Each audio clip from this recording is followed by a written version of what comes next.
Welcome everyone. Delighted to see so many of you, and thanks for joining in to this supplemental lecture, or a little bit of extension to the Extension School's Anthro E-1000 class. I thought today I would do something a little different from what we normally do in class. We do a kind of chronological march through much of Egyptian history, but this time we're going to take a step back and discover a little bit more about one individual person, and that is George Reisner, the leader of the Harvard MFA expedition. In our course, we spend a lot of time looking at his achievements in the field, and that brought me over the course of my research to wonder, well, what was this guy like? What made him tick? How did he get interested in archaeology in the first place? And what was the span of his career? And I got more and more fascinated in that because that became a story of not just one man's career path, but it's the history of Egyptology, the history of archaeology, the history of expatriates working in Egypt, and even modern colonial history, imperial history. It's just all kinds of things wrapped up in one. World War I, even World War II as well. So let's dive in. This is the man right here, George Reisner, and based on a biography that I spent many, many years putting together. It's over there. It's called Walking Among Pharaohs. So that's the title of today. The first thing to recognize is that George Reisner was all over the place. So in this map here, everything that you see in red is an excavation site that he worked at over the course of 40 plus years of excavations. And then just the photos show a few highlights, some of the masterpieces that he turned up in all of his work.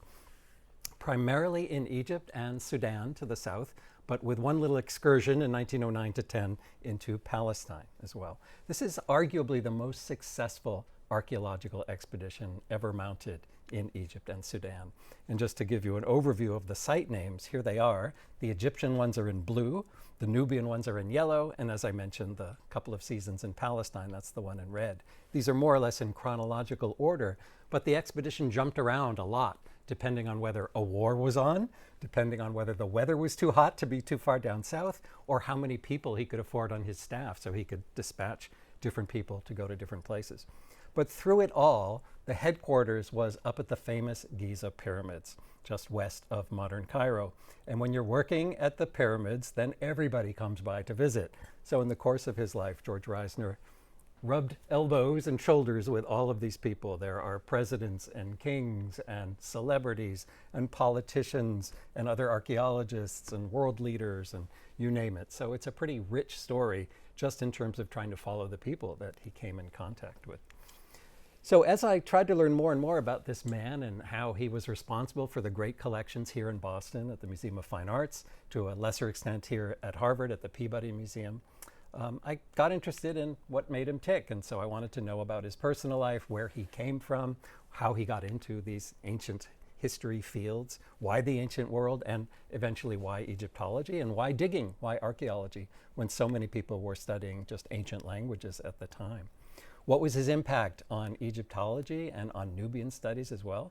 By the end of his career, he had published 18 monographs, 18 books, and a whole onslaught of articles, but he left a huge backlog undone, unpublished, uninterpreted. That's why people like me have jobs today. What else? His impact on archaeological method. So in the early 1900s, archaeology as a discipline, as a science, is just getting underway. And before Reisner, there was Flinders Petrie, who really set things going with photography and documentation, trying to publish his finds. Well, Reisner took that many steps further on. So he's really a founding father of modern, responsible, disciplinary archaeological method in an age when people were basically taking the goods back to museums and other places and not adding a lot of documentation and context.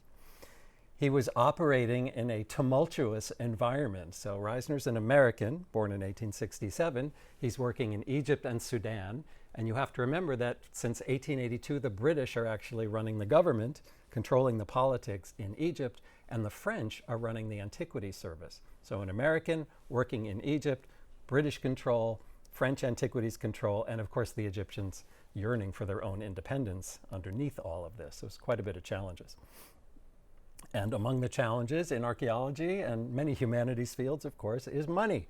So how do you keep this going? How do you pay the bills? Reisner was interested in historical research, but he was savvy enough to know what various funders and donors might be interested in. And by the end of his career, he was balancing the interests of many different parties, all trying to keep things running. And there were ups and downs. There were great troughs, great crises and challenges where he thought it might all collapse, and there were other times when the well-oiled machine was running with no problems. And all of this eventually enriched collections all over the world, but primarily in Cairo, at the Egyptian Museum Cairo, which is now being divided between the old Cairo Museum in downtown Cairo, Tahrir Square, and the brand new Grand Egyptian Museum, which is set to open in July of 2023. So almost all the galleries are ready and viewable now, and many of Reisner's finds have been moved there. So not only the Cairo Museum, but also the Museum of Fine Arts Boston, to a lesser extent the Peabody Museum, and also Khartoum. Khartoum is a great tragedy now because as a result of the Civil War, almost all the contents of the Khartoum Museum seem to have been stolen, looted, destroyed. Even the archaeological sites in Sudan that Reisner worked at are now in great, great danger. So we're still assessing the damage as a result of this calamity. And Reisner kept it all going somehow during not one, but two world wars. By the Second World War, his health had deteriorated and the expedition was limping along, and we'll see what happened at the end there. So all of this with a backdrop of kind of a colonialist soft power approach to archaeology, and we can't set aside some of the challenges of Reisner and his time. Was he a man of his time with some of these attitudes, or was he ahead of his time? And I think the answer is really a nuanced one. It's a little bit of both. In some ways, he had the Western superiority type of approach to studying ancient cultures. In other ways, he promoted the Egyptian workmen and gave them great responsibilities and training and was looking out for them and trying to support them at all times. So it's a complicated issue, and not everyone approaches everything in the way we might like today. But rather than throw the baby out with the bathwater, let's assess the achievements and set aside the things that we need to set aside today. So where does it all begin? In Indianapolis, Indiana. So Reisner's family originally comes over from Worms, from Germany, and some of them settle in Indianapolis. And here's the nuclear family: George Reisner, wife Mary Reisner, and their daughter, also named Mary Reisner. And his youth was spent in Indianapolis. He went to a fantastic school there called Shortridge, well, later called Shortridge High School. His father basically was a boot and shoe salesman. And in fact, you can dig out the old advertisements like the one you see here for boots and shoes. And we even found a photograph of the store that Reisner's father operated. That's on West Washington Street. It's one of the main drags of Indianapolis today. The photo in the upper right shows you what it looks like today, hardly recognizable. And I've even found the various houses that he grew up in, such as 1861 East Michigan Street. All these houses have changed, or streets have changed their names and numbers since then, so it's difficult to identify from time to time.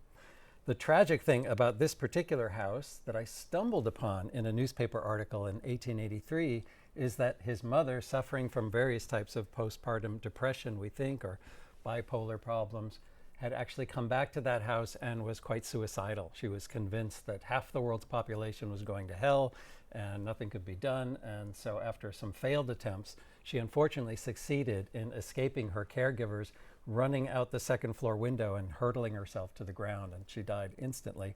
And on top of that, she was 9 months pregnant as well. So it was a horrible tragedy. Reisner seems to have just sucked it up, and there's no evidence of his reactions or depressions or anything. He went on to be a brilliant high school student and moved on, got great grades, and eventually qualified for admission to Harvard in the class of 1889. So we have photos like this. Those of you who are familiar with the Harvard campus will know Memorial Hall. In those days, that's where your class photos were taken. We have his freshman year photo. We have his senior year photo. That's him right there on his senior year photograph with all of his classmates. He had one roommate that he stayed with all 4 years, and they moved around to different houses and dormitories and kept in touch. And by his senior year, it was clear he was interested in ancient languages and ancient history. And his mentor was the founder of what was then called the Harvard Semitic Museum, now renamed to the Harvard Museum of the Ancient Near East. And the founder of this place was David Gordon Lyon, the country's first Assyriologist. So he was teaching Akkadian, Biblical Hebrew, and other Semitic languages. And Reisner came under his tutelage and finished his BA degree under Lyon, went home for a year, came back to graduate school at Harvard, did his master's in 1891 and his PhD in 1893. And then Lion said, I want you to go off and do a postdoc in Germany. I studied in Leipzig, and that's where all the Oriental languages are being taken care of, and you will expand your career that way. And that's what Reisner did. But during his graduate years, first he came back home to marry the girl next door. So this is Mary Bronson Reisner, early family photo there on the left from 1892, and she stayed with him through the whole story. So we have very little in the way of letters between these two lovebirds because they were always together. All of the dig houses that he inhabited, she was right there sharing it.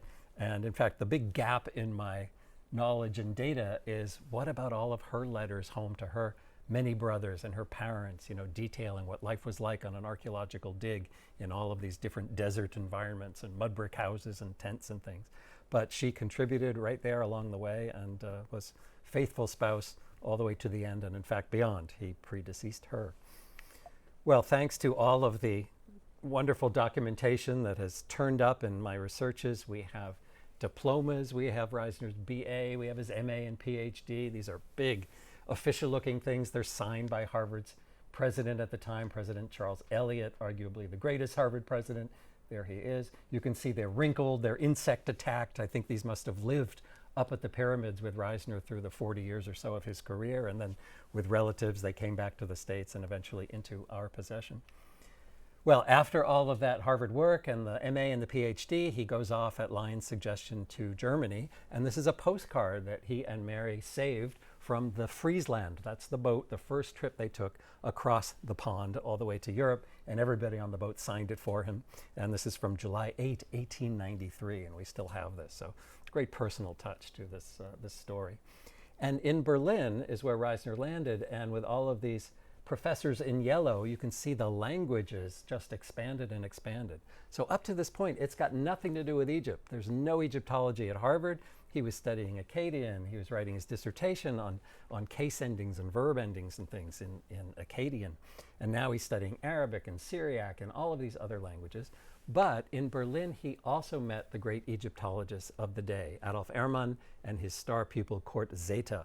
And they started teaching him Egyptian, not just hieroglyphs, but the cursive form of hieroglyphs called hieratic. And he became masterful in all of that too. So a whole new career path was ready to open up for him. After 3 years in Berlin, the money had run out, so he and Mary came back home. And Lyon, David Gordon Lyon, got him a lectureship at Harvard. And Reisner thought, this is great. I've made it. I'm now got a teaching position here, and hopefully they'll keep me. And unfortunately, things didn't turn out that way. While he was in Germany, he really thought he had laid the groundwork for his career. And I wish I had more documentation of these times. We have one spectacular letter written by his wife Mary home to her parents. It's about 7 or 8 pages from 1894. And this is history right here. She says, since writing you last, we've had the great pleasure of seeing Germany's greatest man and probably the greatest living statesman of the world, Bismarck. So some of you may know that Bismarck had a fight with the young Kaiser and was basically exiled and kicked out, but now he's coming back to make up a little bit. And the Reisners are there to witness it. So after the disagreement and his consequent resignation, we saw him splendidly. We were on the right-hand side of Unter den Linden. That's the main drag in Berlin, not 6 feet away from the carriage as it passed us. Well, these were good years, and Reisner was actually publishing. He was the only American to publish in these German journals. You can see, again, nothing to do with Egypt yet. But when he came home to Harvard, and after teaching for a year, alas, there was no money to keep him. And this really chagrined him. He thought the joke was on me, is basically what he said. After all my success in Germany, I thought I was all set. But David Gordon Lyon was not able to find the funds to keep Reisner on board. Reisner had started teaching some Egyptian classes too, so expanding the curriculum for Harvard in what would become the Near Eastern department. And at Radcliffe, not so far away from Harvard Square, they lived in this little house. It's still standing there. And finally, rescue came from Germany, which was that an international commission was being formed in Cairo to publish aspects of the Cairo Museum collections. Nobody could do it all, so they were going to break it up into discrete elements. And they wanted Reisner, the German colleagues who'd taught him, they wanted Reisner to be the American representative on this Cairo commission. So here comes rescue, a real paying job. He figured, I'll go to Egypt for a year and see how that works out, and we'll see what happens afterwards. Later we know that was not exactly the way it turned out. He stayed there for the rest of his life. So the Cairo Commission had various teams. They were changing personnel a lot. But here are the photos of Reisner with some of his colleagues. So every day going to the Cairo Museum, which was not yet in its present location in Tahrir Square. It was at another location at Giza, not near the pyramids, but in the suburb of Giza.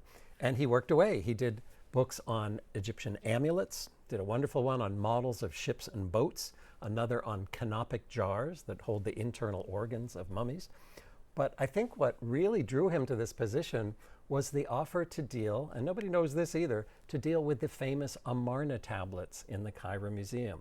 These are little cuneiform tablets found at Amarna from the 18th dynasty, the reign of Akhenaten, and they are the diplomatic correspondence of the age, so 14th century BCE or so. And Reisner actually was supposed to publish those too. And I wrote to the Cairo Museum when I read this, and I said, you don't have any kind of manuscript, do you, of Reisner's lying around for these Amarna letters? And they said, oh yeah, sure we do. Here's the PDF file, and you're looking at a page of it right now. So this is Reisner's own handwriting. You can see he's copying the Akkadian right there. It was never published. Others have gone on to study these letters since this time. But I think it bridged his earlier career as an Assyriologist and now this new budding career as an Egyptologist, and that must have fascinated him. Well, the other great event in Cairo is that he met this woman, Phoebe Apperson Hearst, mother of William Randolph Hearst, who's sort of the Rupert Murdoch of his time. I don't know if any of you have seen Citizen Kane. That's a not so accurate portrayal of the Hearst family, but it's a fascinating movie. Doesn't do justice to Phoebe. She was a great philanthropist. She was looking to support archaeology in various regions of the world, all for the benefit of the University of California, Berkeley, and she wanted someone to dig in Egypt. So she offered Reisner this brand new job opportunity. Suddenly, the man who couldn't find a single job has 3 options. One of them was Yale University was ready to hire him after years of delay as an Assyriology professor. The next one was that his German colleagues said, come on back to Berlin, publish more cuneiform tablets, become a German citizen. And so that was an option. And then the third one was Phoebe Hearst, stay in Egypt, organize an expedition, learn a whole new trade, a whole new career. And she offered to teach, to let him learn on the job for 5 years, so 1899 to about 1905 or so. I can just imagine him pacing up and down his apartment, talking it over with Mary, what to do here and there. And finally, he went for door number 3 to become an archaeologist. I think because he saw the dismal state of looting at various Egyptian sites, and he wanted to bring the same kind of methodology and order to archaeology that he'd been able to do to aspects of his philology, to his language studies. I would love to find the letters he must have written to his colleague Friedrich Delitzsch in Berlin saying, thanks but no thanks, or to Yale. I've tried to track these down with all the colleagues in both places and no luck yet, but eventually he took on Phoebe Hearst. And so he scouted the area, tried to figure out where to dig first. He would take less important sites to learn his craft first, figured out a way to do archaeological survey with his men across vast areas of the desert where he would line them all up. They would do a brief little test trench excavation and then move on a few meters, and that way he would get the lay of the desert.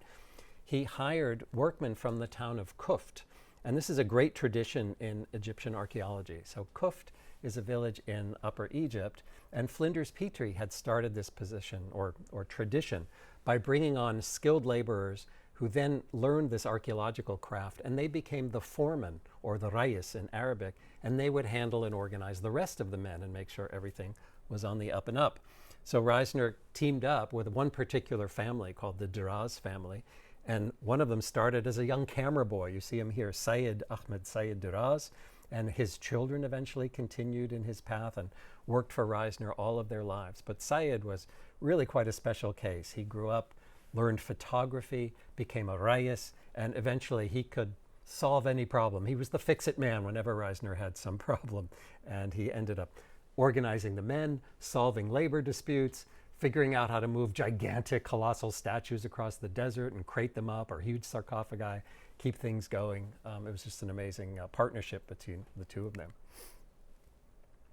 This is a wonderful photo from one of those early sites from the early years. David Gordon Lyon and his wife Tosca come out on a sabbatical year, and they visited Reisner at the site of Naga Eder, a site that has a long range of cemeteries from all different periods. And Lion was learning photography, so this shot on Christmas Day 1901 is his very first camera photo. And then here's the team with the lions having tea at the dig house at Naga Adair.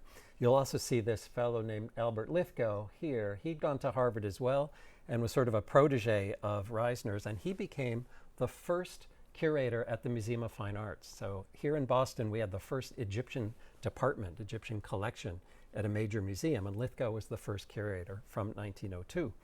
We'll see where that goes in a moment. Well, Reisner works at several different sites. He's writing letters back to Phoebe Hearst, talking about the great discoveries they're making and reports, and there are a few journal articles and things. And then eventually Giza becomes available. So the pyramids, the most famous archaeological site in the world, too much plunder going on. The French antiquities chief said, okay, finally we have to do something about this. He got the permissions and he said, let's dig this responsibly. So Reisner was interested, the Germans were interested, the Italians were interested, and so Maspero said, you guys meet on the terrace of the Mina House Hotel, which is right next to the pyramids, and work it out amongst yourselves. So here are the players involved: Ernesto Schiaparelli, Georg Steindorf for the Germans, and Reisner, of course, for the Hearst expedition. Some of these other guys come into play a little bit later, including Salim Hassan, the first Egyptian to direct his own Egyptian excavations, and they were at the site of Giza. So that was a great leap forward, great step forward. So here's an overview model of the pyramids. You can see the Great Pyramid of Khufu here, the huge Western Cemetery, the Eastern Cemetery, second and third, Khafre, Menkaure, built in that order. So Khufu, Khafre, Menkaure, and the Sphinx is down right over that way as well. So here's the Mina House Hotel back in the days when the three concessionaires met on the veranda and figured out, how do we divide the pyramids? And they drew lots out of a hat and figured it all out. They figured out who would work at each of the three pyramids and then how to divide the cemeteries of these mastaba tombs, or tombs of the high elites of the Old Kingdom. So think 2400 BCE or so. And over on the right is the color-coded chart that shows you how this all came down, and it changed actually. So at the beginning, Reisner and the Americans got the yellow strip, this northernmost strip of the Great Western Cemetery, and a little bit on the east, and they got the third and smallest pyramid at Giza, Menkaure. But he did that by design because he thought that one was the most promising in terms of associated temples and things. He didn't think there was much to find in the Great Pyramid or by the second, so he left that to the Germans and Italians. But the Italians lost interest in Giza pretty quickly, and so the orange area that you see here disappears. They went to Upper Egypt to dig elsewhere with great success, and Reisner inherited their area. So you see now 2/3 of the Great Western Cemetery is American. They get all of the Eastern Cemetery, and they hang on to the third pyramid of Menkaure. If you climb the Great Pyramid and look westwards towards this Western Cemetery, here's a comparison view of the progress made at the very beginning of the expedition. So it's 1904, and in January, you can see everything is buried, and by April, look at how much the expedition had uncovered. So this is with 100, 200, later even 300 and more workmen. They had these railroad tracks and these metal dig carts, and you would roll the cart in, and all the men would clear the debris, and basket carriers would carry it to the cart. They would wheel the cart off to off the edge of the plateau and dump it, and that's how they cleared so much space. Reisner was even calculating how many cartloads would be dumped per minute or per hour or per day, and this is not the way we would do archaeology today, but for its time, it was really quite systematic. And to his credit, he was keeping notes, making plans, taking photographs of every step of the way. So it wasn't just a clearance operation and run away with whatever you find. Well, things are going along swimmingly, and in fact, Phoebe Hearst actually came out to visit, but she came with bad news that Reisner had learned about a year before, which was that due to financial challenges, she was going to pull out. And so many of her philanthropies suffered at this moment, and she just couldn't support them. And that meant Reisner's expedition, the Hearst expedition, was suddenly high and dry. And this was a great crisis. He didn't even have the guts to tell his wife Mary, didn't know what he was going to do. You couldn't just disband an expedition that had pulled together all of this expertise, and say, come back in 5 years when I get more money or something. So great challenge, great problem. And then on top of that, Phoebe Hearst got sick, and Reisner was writing her saying, what's going on? I haven't heard from you. Is there even enough money for next year? Did I say something wrong? What's happening? Turns out she was not in California. She was in Paris, and she was ill and wasn't writing for a long time. But eventually she comes out and visits and has a great time out at the site. And get this, for archaeological irony, In 1905, she visits and is enjoying things and paying for a party for the men and all that. And she leaves in the morning, and in the afternoon they find this. Behind these monolithic blocks in a tomb in the Western Cemetery, there was this plaster that was covering something. And they removed the plaster and found this magnificent stela or gravestone. And with the wonder of Photoshop, we can fake it from 1905 and add the colors back. And here it is. This is the so-called slab stela of Wepem Nefret. Absolutely famous, magnificent piece of Egyptian funerary work. And there are a few others that have color and paint from other tombs that were later found. But Wepem Nefret is by far the greatest. Just magnificent, carved in very low relief, polychromed hieroglyphs everywhere. Wepem Nefret's name is right here, and his title's up above. There are even typos here. That's the word for wine. You know, all these offerings are being laid out for his netherworld. Wine should be irep. It's spelled iper. So even at a great masterpiece, you can screw up and have a typo. This box should be below the mouth down there. So that was fascinating. But if only Phoebe Hearst had been there. Can you imagine? You know, come back. Look at this. Don't you want to write me another check? Look how good this stuff is. Alas, it was not to be. This piece ended up not in the Museum of Fine Arts Boston, but it's in Berkeley, and that's why it's out there. It was one of the final pieces in the division that ended up at the Hearst Museum at Berkeley. And the way things worked in those days was a system of partage, or a 50-50 division. So you got an official contract to dig at such and such a place, and at the end of the dig season, the antiquities authorities, the French, would come out and look and say, what did you find? And they say, very nice, we'll take this stuff for the Cairo Museum. You can ship that stuff home to Berkeley, to Boston, wherever it's going. So these were legal excavations, legal and sanctioned divisions, and that's how some of these museums ended up with the great collections that they have. You can argue and debate the political situation back then and how it doesn't relate to, say, Egyptian independence today, and there are great arguments to be made on all these sides. But at the time, Reisner was so different from the earlier plunderers who would just take stuff, or officials who would give things away to visiting dignitaries or not document any of their work. This was all responsibly documented archaeology. So slab stelae at Giza were great. These are early Khufu era monuments. No other decorated chambers or walls at this time. That comes a little bit later. The other piece of grave equipment or funerary equipment that's so remarkable in the Western Cemetery and to the east a bit under Khufu's time are the so-called reserve heads. These are amazing because they seem to break the rules of Egyptian art. They look like individual likenesses in a time when Egyptian art is really functional. It's burial equipment. And what you needed was a statue of you and a name inscribed. It wasn't necessarily important that it looked like you. And yet these really look like individuals. And they were never parts of complete statues. They were found in disturbed context down at the bottom of the burial shafts underneath these private, these non-royal mastaba tombs. So these are not kings, these are high officials. And on the right you see one of the photographs of the newly installed reserve heads in the Museum of Fine Arts Boston, and here's just some revolving examples of them. I brought along a friend of mine, Meet Nefer, one of the few who's actually got his name attached to him because he does have a decorated chapel. This is 3D printed. I'll bet Nefer never thought he was going to be printed in 3D, but he's an exemplary case here. Why do we call them reserve heads? Well, all we can come up with is maybe these are in reserve somehow in case there is some damage to the mummy and acting as a substitute home for the deceased person's spirit. There are many other theories about them. There seemed to be intentional damage in some of them. This guy had 3D printing damage. He lost a little bit of his brain, so ignore that line there. But otherwise, it's pretty accurate. And it's interesting that he's got this very flat, planed nose. Maybe you can see that on camera. If you go to the Museum of Fine Arts, you'll see Nefer in relief sculpture on the entranceway to his tomb, and in 2 dimensions carved on the wall, he has a similar, very pointed, sharpened, un-Egyptian looking nose. So interesting piece. So 3D printing can bring some of these guys into the classroom in ways that they can't be done with the actual antiquities. So it's 1905, calamity has struck. Reisner doesn't know what he's going to do for continuing the expedition.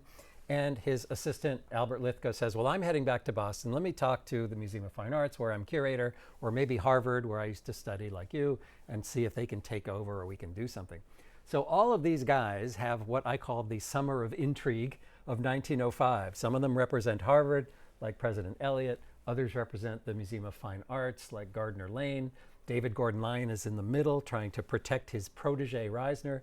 And it turns out Albert Lithgow is basically trying to steal the expedition out from under Reisner, saying, you know, he's in real trouble. If we at the museum can step in, we've got a ready-made expedition team and we can just take over. So that led to some acrimony between these two team members. And we know all of the details through the summer of 1905 because, God bless him, David Gordon Lyon keeps a daily diary.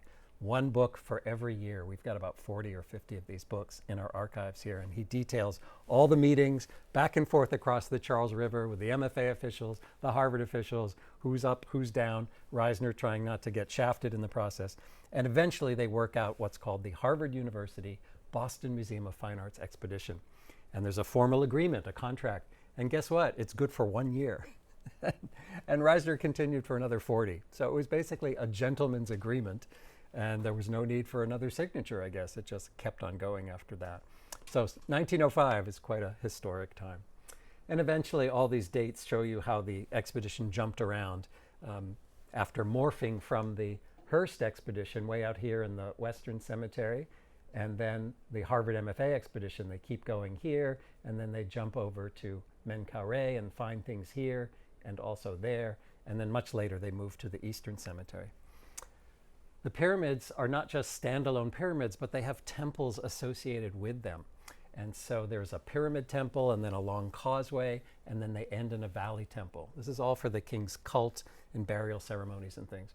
And when I was reading in the archives, I saw that Reisner had told his foreman and his photographer, Syed Ahmed, he said, I want you to climb 1/3 of the way up the pyramid every night and take a photo of the progress as we clear the courtyard and the pyramid temple.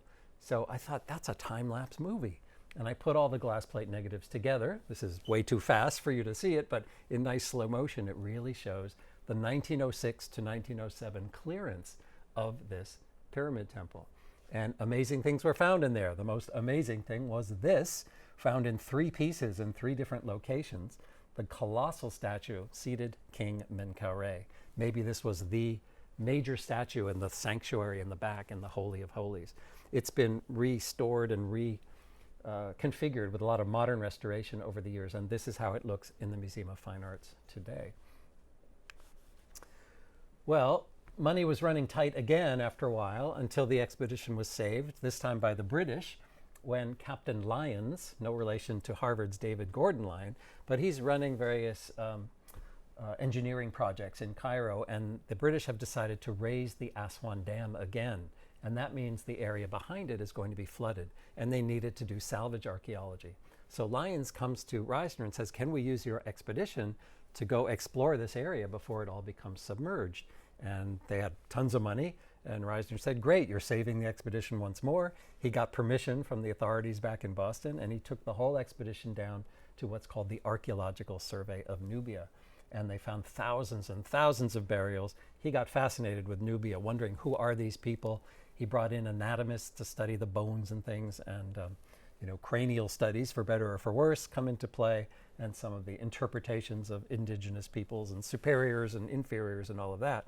But credit to him for realizing that the human remains had to be treated with respect and as archaeological units as well. After a while, I think Lyons was trying to take a lot of the credit, and Reisner got sick of it, so he acquiesced to his Harvard professor, David Gordon Lyon, who was trying to get an excavation going in Samaria, Palestine, for a long time. And Reisner said, okay, I'm now ready. I'm with you. I'm going to come. So that's why in 1909 and 10, Reisner led 2 seasons on the hill at Samaria.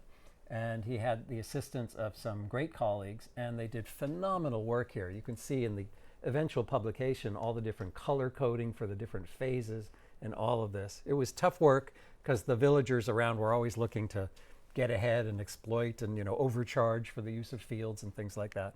The great discovery was the oldest Hebrew writing on these ostraca, or inscribed potsherds, that Reisner eventually found and wrote them up. And the book, with all that great archaeology, didn't come out until 1924 because of World War I.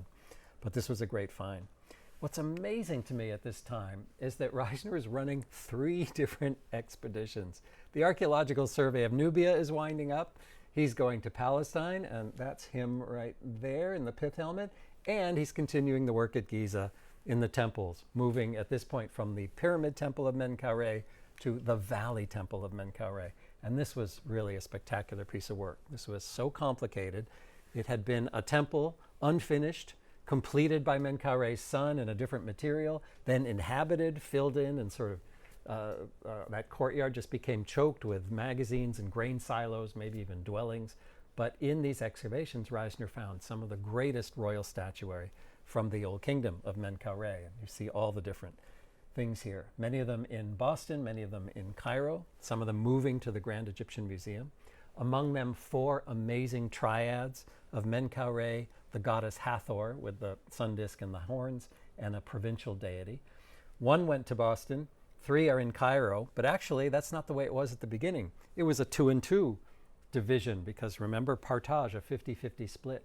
So this is a historic photo of the old MFA galleries, and you can see 2 of the triads are in Boston. What happened? 1 of them went back to Cairo. Why? Because 2 years later, that was 1908, in 1910, in the same temple, this turned up, which was even more spectacular, the famous pear statue of Menkaure. And the debate goes on. His queen, a goddess, his mother, it's unfinished down at the bottom and uninscribed, so it's not quite clear who that is. But you can see recent excavations by my colleague Mark Lehner have returned to the area and explored the hole that the statue came from. And through a lot of negotiations, Reisner was able to convince the authorities, well, send this statue to Boston, and in return, we'll send one of the triads back to Cairo. So the expedition is really on its feet. It's doing great stuff all over the place. Reisner has a great reputation. He's publishing these things up. He comes back in 1912 when the museum, or 11 and 12, when the museum is having a gala and exhibitions, and they've moved from Copley Square down to the new building at Huntington Avenue, where the museum still is. And at this point, Reisner has solved the mystery of the Sphinx. No one was quite sure who the Sphinx belonged to, but by studying all those statues and the layouts of the nearby temples and things, he was quite sure that the Sphinx represented Khafre, the builder of the second pyramid. Unfortunately, the press went wild and got it all wrong, and before you knew it, there were secret chambers inside the Sphinx, and Atlantis was underneath the Sphinx, and it was all ascribed to Reisner, and he had to always say, no, that's not what I said at all, you've got it all wrong. But that rumor and those misinterpretations persisted. Well, Harvard Camp was the dig house behind the pyramids, and that was always Reisner's home, but he would jump off from there to go to all these different sites. And we know already he got fascinated with Nubia because of the Nubian Archaeological Survey. So in 1913, he goes all the way down to the third cataract, and cataracts are just rapids, right? There are a lot of rocky areas in the Nile that are tough to pass. And he'd heard about these strange, un-Egyptian looking round tumulus burials and these huge mud brick structures, and he wanted to explore this area. This is the kingdom of Kerma, a Nubian rival to Egypt, but this is where Reisner misinterpreted the data the most of all the sites he dug. He thought that this was an Egyptian outpost, and these people had come down from Egypt and somehow absorbed Nubian customs like sacrificial burials of people buried alive inside in these tombs. Part of the reason for that is he found this magnificent statue from the Middle Kingdom of the lady Senui, and her husband is more fragmentary. They were known from another tomb in Egypt, and he thought they had been dispatched down here and this was their tomb. Rather, this is a Nubian chieftain's tomb who has taken these Egyptian objects as burial equipment, as grave goods that he wanted to take, I suppose, to the netherworld with him. Fantastic pottery, though very typical of Kerma, these beautiful polished, thin-walled items, just fantastic. From there, he goes on to discover the many pyramid field sites in Nubia, and he's the one who really opens up the whole field of Nubian studies. And he identified many of these pyramids belonging to the famous Nubian pharaohs from Dynasty 25, when the Nubians came north and took over Egypt. No one knew where they'd been buried before, but with his systematic exploration, he worked here at Jebel Barkal, the site of this holy mountain and later Nubian pyramids, and at other sites such as Nuri and El Kuru. In fact, no one knew how to get into these pyramids. They couldn't find the doorways, and on the first day of exploration, Reisner realized the entrance is not in the pyramid, but off in the ground in front of the pyramid through a staircase or a sloping area that goes down under the pyramid. That unlocked the key to get into all of these sites. So here is Nuri. He was able to identify all of these kings and queens here. Even though the tombs are plundered and in terrible condition, his excavations, such as the tomb of Espelta, produced amazing stuff like this jewelry and wonderful items. Many of these are in the MFA. Here's one of my very few action shots of Reisner actually digging. There he is. I've colorized it with AI just for fun. That's his young assistant, Dowse Dunham, who is his successor as curator at the MFA.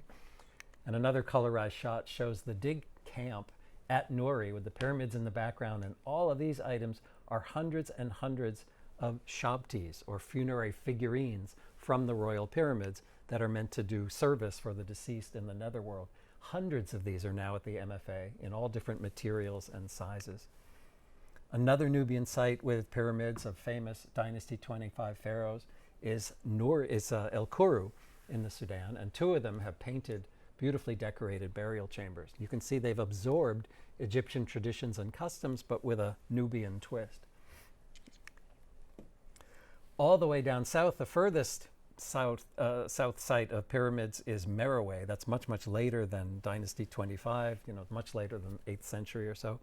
And this is one of the few team photos I have that shows all of the MFA officials, Reisner's friend, the painter Joseph Lyndon Smith, Lyman Story, the MFA registrar, Ashton Sanborn, who became an MFA lifer after working for Reisner until he couldn't stand it anymore, and then wife Mary and daughter Mary here. This is about the only shot where you get them all together. Lyman Story was the one that Reisner sent to Egypt in 1915 in the middle part of the country to work at a cliff tomb site called Deir el Bersha, a Middle Kingdom site of these nomarchs, or chieftains of the nomes or district, in this case the hare or the bunny nome. And in this one tomb pit they found a bonanza of the most beautiful painted coffin from the Middle Kingdom and hundreds of wooden models, all jumbled because of tomb robbers, in here. There are more from this single tomb than any other tomb in Egypt. Many of them very crude looking, but the best one is the rotating one called the Bersha Procession, of a priest and some offering bearers. And hundreds of these are in the MFA today. There's a whole gallery devoted to this one tomb. You're looking here at the interior paintings of the beautiful painted coffin of Jehudi Nakht. This is just they've taken apart, so you see all the panels, the interiors of the panels side by side in the wall. And they are just masterpieces of polychrome decoration. Coffin texts are lightly incised down here, beautifully colored hieroglyphs up there, Jehudi Nakht, and decorated false doors, hundreds of boat models and other types of models here. You see textile operation and livestock and craftsmanship and beer brewing and just about everything. It was kind of fun because this is a multi-month excavation just in the year 1915.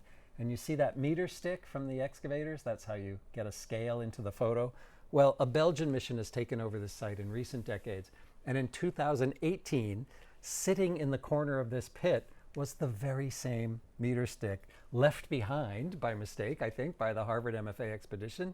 How do I know it's the very same stick? Well, do you see that hole in the middle of it there? It's still there. So I thought, well, where was the expedition before it went to Deir el Bersha? They were in Sudan in the south at Kerma. So I start looking through all the Kerma photos. And in this human remains shot, you can see the very same meter stick, only this time the circle isn't empty. Why? Because it used to have a compass in it, which must have gone lost or broken or something, and maybe that's why the meter stick was left behind. But that was a wonderful, tangible bridge to the past, and you can imagine how excited the Belgians were to stumble upon this. The painted coffin was packed up and it was assigned to Boston, and so this is all shipped home. And Reisner writes at the side of his letter there, "I shall die of anxiety while the boxes are at sea." This is because a previous shipment, the boat had caught fire, and the water putting the fire out had destroyed a lot of beautiful tomb paintings that were destined for Boston. Well, the last series of Nubian sites that Reisner worked at through the 20s and into the early 30s are these at the Second Cataract. And in the Middle Kingdom, the Egyptians built a series of fortresses on all these islands of the Nile to regulate traffic, who's coming in, who's coming out. There were garrisons, there were barracks, there were even temples. Unfortunately, most of these are now submerged because of the Aswan Dam, raised again in the late 60s and 70s. A few have just crept above the Nile again, and they are actually excavatable and studyable, but most of them are underwater. Unfortunately, Reisner's health was deteriorating by this time. Terrible eyesight problems with cataracts. The Depression came in, of course, too. Money was tight. And so they weren't able to finish all of these. But they did explore about 5 fortresses. So it's an amazing story, an incredible expedition, masterpieces from all over the place. Old Kingdom, Middle Kingdom, late period, Egyptian, Nubian, amazing papyri with tremendous administrative stories or medical texts with all kinds of diagnoses. If you're into stone stele with historical decrees or edicts or military documentation, we've got that too. The one on the right actually is undeciphered. This is in Meroitic. It's the language of the later period Nubians. We haven't figured it out yet. This is one of the longest inscriptions in that language ever found. And someday it will be a Rosetta Stone for someone when we figured out how to read Meroitic. Another great find took place in 1924-25 when Reisner was coming back to Harvard again to teach. The war was over. He'd been back in 21, and he's coming back again. This is where you fundraise and teach and curate at the MFA. By this time, he was professor at Harvard and also curator in the Egyptian department at the museum. So he told the team, he said, you know, we haven't done anything in the Eastern Cemetery at Giza yet. I just want you to start clearing this area. I don't expect you'll find anything interesting. And he went home. And sure enough, right here, the photographer's tripod sank into the bedrock, and it turned out it was plaster that was hiding something. This is all a modern railing system covering it, but back then it was a pit and a connecting stairway, and it went down and down and down 90 feet or 30 meters until it revealed something really quite special. There's a quick look going down into the chamber. They had to get a sort of dumbwaiter elevator thing to take you all the way down. And at the bottom was this unfinished chamber loaded with stuff that had deteriorated. An alabaster sarcophagus, these strange rods, deteriorated furniture, bits of gold hieroglyphs, stone vessels, jewelry, ceramics, all kinds of things. Reisner's friend Joseph Lyndon Smith made a painting of it. And in fact, it was the foreman, the Rais Syed Ahmed on the right here, who saved the day, who saved this tomb. Because the Westerners, T.R.D. Greenlees and Alan Rowe, they wanted to dive right in and clear the whole thing out. And Syed said, no, this is really tough archaeology. We have to wait and get Reisner back here. He's the only one who can deal with this. And so he set telegrams and cables in motion to Boston, and they were able to hold off until Reisner could finish teaching and curating and come back. So they spent over a year lying on their stomachs on mattresses and saying, you know, if we're going to reconstruct what we found here, we have to go really slowly. Give every little fragment, pick it up with the tweezers, put it on a tray, give it a number, make a sketch, take a photograph. If we're going to know how this furniture collapsed, we have to really focus on where all the pieces have fallen. And that's what they did. And so you see a few of the dig shots here. They were able to reconstruct this place, and it turns out to belong to the mother of King Khufu, the builder of the Great Pyramid. Her name is Hetepheres, and just installed in the Grand Egyptian Museum, and I photographed this last November in Cairo, or in Giza actually. You can see the Queen's furniture. Those rods are from her portable canopy bedroom system. She has a sitting chair, a bed, there's a carrying chair, the curtain box from that canopy, the alabaster sarcophagus, and beside it her canopic chest as well. Incredible stone vessels and ceramics, beautifully displayed. These are silver armlets with inlaid butterfly patterns, just amazing stuff. So another great find, and thanks to the Egyptians this time, preserved until Reisner could get back there. Well, in the 1930s, his eyesight is failing, and yet he kept on working. He kept dictating and typing as best as he could. Trying to read his typewriting when he's off by several keys is a challenge. But the manuscripts, the backlog of all the Giza publications was really weighing on the expedition and on him. And so he's trying to keep it going as best he could. And times were getting tough. Of course, events in Europe were getting dangerous. But one incredible story comes along when a journalist from America, a radio broadcaster, comes and he wants to document the royal wedding, but he's turned away from doing that in Cairo. So instead, he decides to do a live broadcast at the pyramids. And he gets Reisner on board with this. And so they string miles of cable to Mina House and into Cairo. And one cold February night outside the Great Pyramid, they start talking, and there's a script that they're following. You can see Reisner there. His daughter speaks. His assistants speak. They had another actor inside the King's Chamber in the Great Pyramid speaking. He was a famous radio personality right down there. What's his name? Rex something or other. Great story. And when I heard about this, I thought there must be the recording of this thing somewhere. And so I did a lot of hunting and I actually dug it up. And I'll play a little snippet if you want to hear George Reisner's voice. The interviewer asks him and says, at intervals, Harvard calls him back to Cambridge to teach. Tell us, Dr. Reisner, what does an archaeologist hope to prove by uncovering these ruins? And this is what Reisner At says. intervals, Harvard called him back to Cambridge, Massachusetts to teach a few classes. Tell us, Dr. Reisner, what does an archaeologist hope to prove by uncovering these ruins? He doesn't hope to prove any theory, but to collect facts. The facts on which he reconstructs the history of man in the valley of the Nile and reconstructs the life of the people of Egypt. Dr. Reisner, were people different in those days from now? The physical necessities of man have always been the same. The Egyptians were the first to improve their conditions of life. And on. So he's exhausted, he's blind, he's trying to read or memorize the script, and he sounds very tired and uninterested. But he actually couldn't sleep, he says, that night. He was so excited, and the telegrams poured in from all over the world. This is the first live international radio broadcast from the pyramids anywhere, and it was a smashing success. Well, Reisner makes one trip home again in 1939 when the MFA director convinces Harvard to give him an honorary degree. He didn't want to come, he's blind, he wants to work, stay at Giza, it's too expensive, but they convinced him to come. And in those days, commencement was not in the Tercentenary Theater, the central huge part of Harvard Yard, but over on the side in front of this building called Robinson. And right here is where the MFA director, George Harold Edgell, escorted Reisner, who can't see, and I actually found a photo of this very day on eBay, and I colorized it down below there. And so Reisner is sitting up on the stage where the red circle is, enjoying the festivities. He comes across the river to Harvard. He's giving interviews and things. What is he doing here? He can't see Menkaure, but he'd like to visit him again since it came to Boston in 1910. And they had found the pieces of the beard in storage in boxes of fragments in the MFA basement, and they'd restored it. So that's Reisner saying, hey, good job, you put the whole thing back together again. And there are some nice commencement photographs there. He's back to his beloved Harvard camp at the Giza pyramids. World War II breaks out. It's just a nightmare. His health goes down. He has a series of strokes, and Reisner dies at the pyramids in 1942.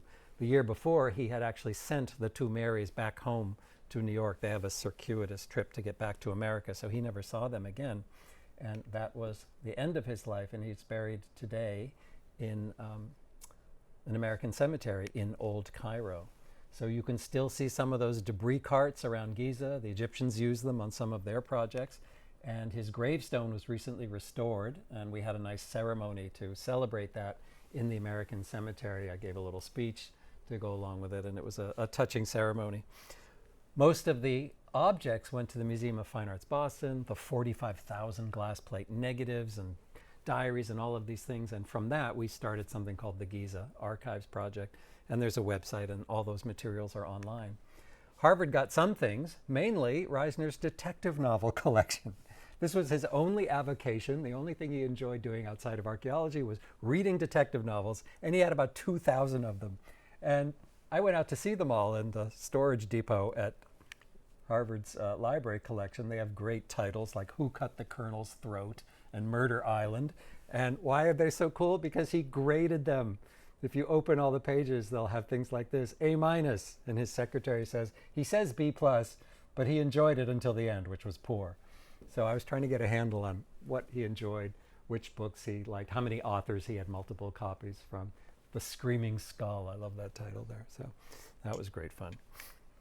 Well, to summarize this life, lots of different ways you can look at it. So fantastic contributions to the Pyramid Age, to our understanding of Giza, in a way that no one else had, with the longevity to work at the site for over 4 decades. That was huge.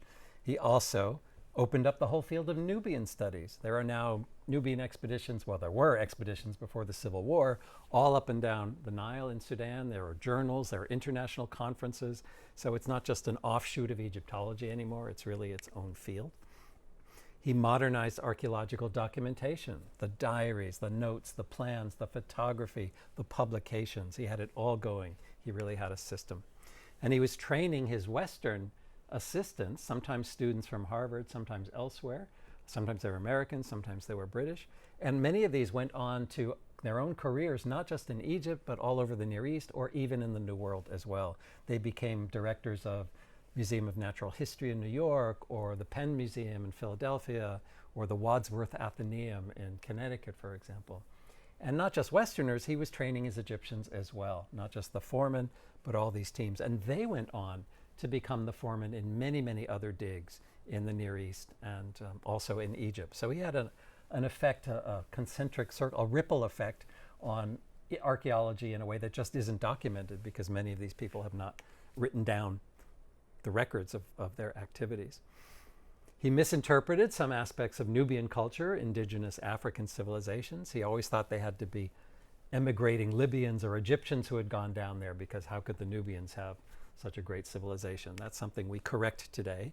And we can almost look at it in terms of a kind of ancient racism versus a modern racism.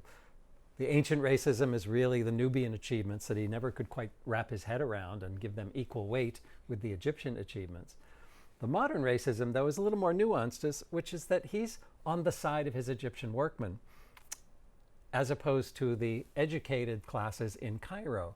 And so he very much believed in British control of the country, because he thought that if these educated Egyptians in Cairo took over again, they would then exploit the lower classes, the other classes in the rest of the country, the people that his workmen came from. So for better or for worse, it's an interesting approach there, and his support for British rule is got some backstory to it that has to be taken into account, even though, of course, Egyptian independence is the way we would rather see things go today and the side that we would be on.